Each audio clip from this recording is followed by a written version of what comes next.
Salut tout le monde. Et bienvenue dans une super vidéo puisque nous sommes trois pour une fois, donc une vidéo grandiose, il faut bien l'avouer. À ma droite, Mathieu, que vous connaissez plutôt sous le nom de l'homme au chapeau. Merci, le mec au chapeau. Et à ma gauche, Fabien, extraordinaire, magnifique cinéaste. Fabien quoi. Et un long métrage et pas mal de courts métrages à son actif. Et en fait, on est tous les trois de la même école, mais pas de la même promo. Moi, je suis un cran en dessous en fait. Et on va revenir sur la Nuit Fantastique.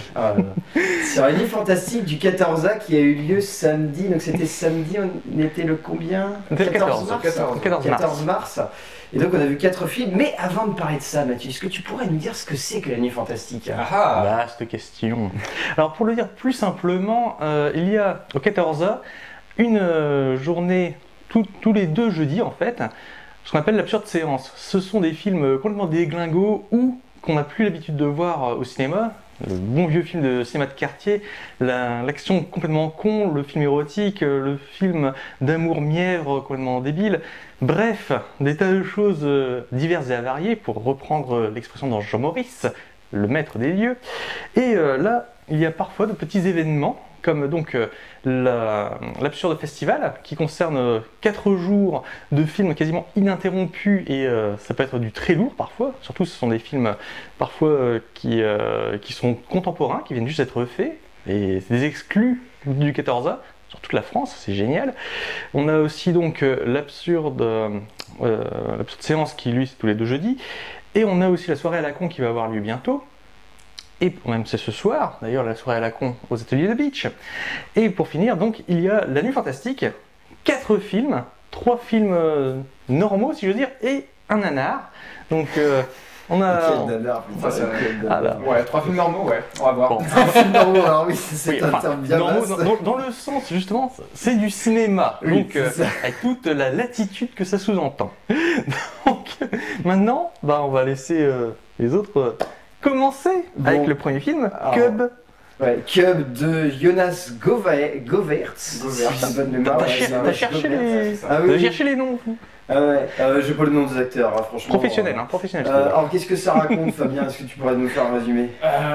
C'est un film belge et on suit donc une petite équipe de scouts belges qui partent. Des Flamands. Des Flamands, pardon. Pas des Wallons, oui, des tout Flamands. à fait. Parce qu'il y a confrontation entre les deux. Autant pour moi, c'est vrai, des Flamands. Et qui partent, comme tous les étés, on va dire, en rando scout. Donc moi j'ai pas fait du scout, donc je connais pas trop non plus la philosophie scout, mais je pense que ça se passe tous les ans. Et ils partent dans un bois, poser leur campement et faire leurs activités annuelles, on va dire. Et ils sont contraints de camper plus loin qu'ils avaient prévu. Parce qu'il y a, on va dire, deux wallons. Deux pecnos. De racailles ensuite tellement bien choisis que c'est c'est extra d'ailleurs, et qui sont contraints voilà, de ne pas pouvoir se camper là où ils voudraient, mais un peu plus loin. Mystère, parce que ça annonce quelque chose de dangereux, et on amène ça comme... Et surtout, c'était là qu'il y avait l'usine de création d'autobus. C'est ça. Oui, où tout le monde est mort. Tout le monde comprend pas vraiment pourquoi, mais tout le monde est mort. Malédiction de l'autobus. Et accessoirement, les monos essayent de doser un petit peu l'ambiance en rajoutant qu'il y aurait un enfant sauvage qui traînerait dans le coin. Alors, on se comprend pourquoi, mais c'est où il y a un enfant sauvage, il est là. Ça fait partie des mythes et des légendes. Moi, j'étais animateur nature, donc voilà, on amène des légendes, des choses, et je pense qu'ils sont partis de ça pour amener l'intrigue du film en fait. C'est une bonne idée. Parce que en fait, il y a quelque chose. Bon allez, critique maintenant. On va peut-être commencer par le scénar, histoire d'être simple. Le scénar, moi perso de mon côté je le trouve plutôt simple. Oui. Mais ça on était tombé dessus dès la fin du film, on avait trouvé le scénar simple, dans le sens où il y a des thématiques qui sont abordées de manière subtile, et il y a une bonne grosse partie du film où tout est cliché en fait, et on arrive à deviner ça très rapidement. Tu l'avais dit Mathieu à la sortie, on devine assez facilement les ficelles. Oui.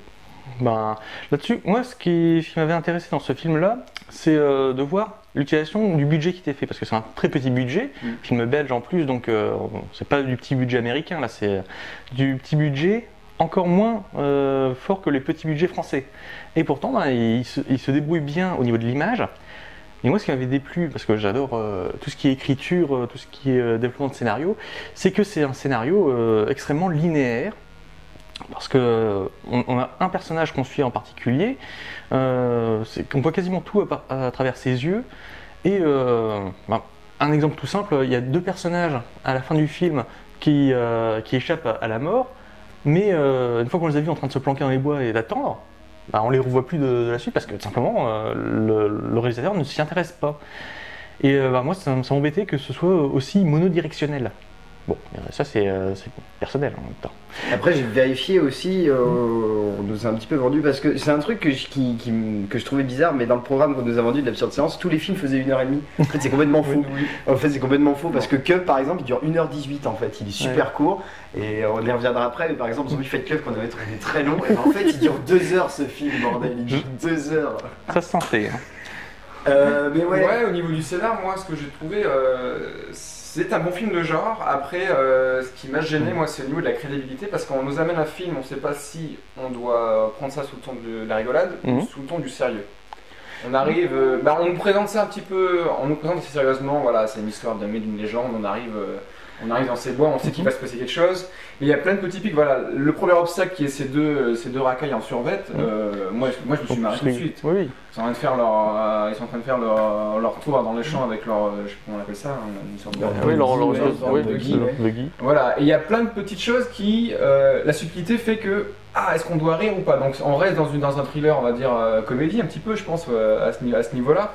Mais du coup, moi je me suis dit, voilà, il y a des choses qui font que la balance elle bascule vite d'un côté et vite de l'autre, et ce serait resté plus dans un sens. Je pense que pour moi ça aurait mieux marché. Ouais. Moi en même temps, parce que je suis fan du New French Extremism, c'est un mouvement qu'il y a eu dans les années 2000, c'est justement ce mélange de puissance gore, même si là c'était pas très gore, et aussi donc un certain décalage. Donc là-dessus ça m'a pas trop gêné, mais ensuite là aussi c'est parce que je suis habitué à ce genre de film. C'est typiquement le film de genre francophone, c'est-à-dire à la fois un gros truc violent, mais en même temps une dédramatisation par des personnages qui sont cons, quoi. Qui sont clichés, qu'on a vu et revu, mais à la sauce française. C'est ça, voilà. Mais c'est vrai que par exemple, le personnage central, j'ai perdu son nom malheureusement, mais le personnage central a quand même quelque chose d'attachant parce que dès le début, on nous montre comme un marginal qui a forcément quelque chose de particulier, qui est en retard par rapport à tout le monde, enfin voilà. Donc ça, c'était intéressant. Puis en plus, voilà, on a quand même essayé de trouver, bon, spoil, on a quand même essayé de trouver une réponse à la fin du film, parce qu'à la fin du film, il y a un questionnement, et on a plein de théories. Mais voilà, chacun peut se créer son avis. En gros, on peut imaginer que soit tout est dans la tête du gamin, soit il y aurait vraiment une légende dans la forêt, mais voilà, c'est... Mais il y a un personnage qui vient tout foutre en l'air parce qu'il fixe en fait la réalité. C'est pas fixé avec un pouvoir, c'est simplement sa présence impose une certaine lecture, justement pour empêcher qu'on imagine que tout est la réalité retranscrite par le gamin. On a ce personnage, le personnage du père, on va dire ça comme ça, qui justement parce qu'il existe et parce qu'il agit indépendamment du gamin, ça peut pas être une projection de son fantasme. C'est ça, ouais. Parce que les autres personnages le voient, cette espèce de grande massue gigantesque, qui pourtant est quasiment immortelle. Enfin, c'est vrai qu'il réussit à survivre à un accident, à un camion qui explose, et de par là, on se dit vraiment... C'est un personnage de fiction, c'est un personnage qui est dans la tête du gamin, parce que c'est impossible de survivre. C'est la moitié du visage de décrocher. C'est peut-être possible que le réal ait eu envie de faire ça, mais qu'il n'ait pas eu le temps et le montage qui lui permettait de pouvoir mettre en avant ce genre de thématique. Et résultat, il a tourné son film, et il est arrivé à la fin, il s'est rendu compte que ça marchait pas, quoi. Et même ce psychopathe, on va dire, ce personnage du père, là, moi je trouvais qu'il manquait un peu de traitement en profondeur, parce que voilà, on s'imagine qu'il a été licencié de l'usine qui a fermé, l'autobus, donc on se dit, voilà, il en veut à la société, mais pourquoi il en veut vraiment aux gamins et aux scouts, quoi? On voit qu'il y a des pièges qui sont mis en place, et donc du coup on se dit voilà, ils sont là, ils traitent tout le monde à la même augure, ou est-ce qu'ils font une sélection vraiment? Et moi, en revenant sur ce côté un petit peu du réalisateur, est-ce qu'il a voulu travailler aussi ça? Moi j'avais cette impression que l'enfant sauvage par rapport au personnage principal, c'était aussi quelqu'un qui l'avait inventé, c'était une projection de lui, mais on voit que c'est pas possible, parce qu'il y en a d'autres qui l'ont vu, parce qu'il se passe des choses qui fait que c'est pas le seul témoin à ce niveau-là.